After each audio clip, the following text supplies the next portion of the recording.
ফেসবুকে আর টিকটকে বিভিন্ন মানবীদের আচার আচরণ, অঙ্গভঙ্গি, কমেডি এসব দেখতে দেখতে আমাদের মতো বহু মানুষ বিরক্ত হয়ে ওদেরকে নিয়ে তির্যক মন্তব্য করি। এগুলো আসলে উচিত নয়।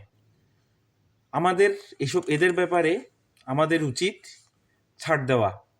ভাই, ওদের তো একটা বেঁচে থাকার অবলম্বন দরকার, তাই না?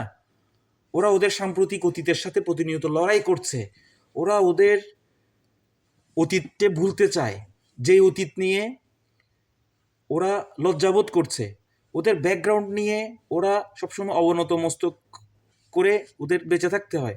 এই জিনিসগুলো ভুলার জন্য, এই জিনিসগুলো মোছার জন্য ফেসবুকে আর টিকটকে এসে নায়িকা নায়িকা, নায়ক নায়ক ভাব নিয়ে হলিউড বলিউডের একটা আবহ সৃষ্টি করতে হয়। তো আমাদের এগুলো মেনে নিতে সমস্যাটা কোথায়? অনেক ললনা আছে যারা একটা গার্মেন্টসের চাকরি পর্যন্ত ডিজার্ভ করে তাদের সর্বোচ্চ কোয়ালিটি অনুযায়ী। একটা বড় একটা গার্মেন্টসের চাকরি, আর এর কিছু না।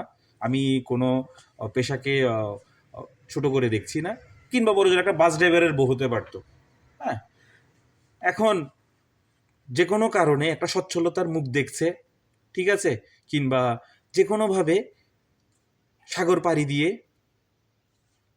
বিদেশে আসছে, একটা সচ্ছলতার মুখ দেখছে। এখন তাকে এটা প্রতিনিয়ত দেখাতেই হবে, কারণ এই জিনিস সে কোনোদিন দেখে নাই। ভাই, ও জিনিস কোনোদিন দেখে নাই, টেবিলে বসে কোনোদিন ভাত খায় নাই।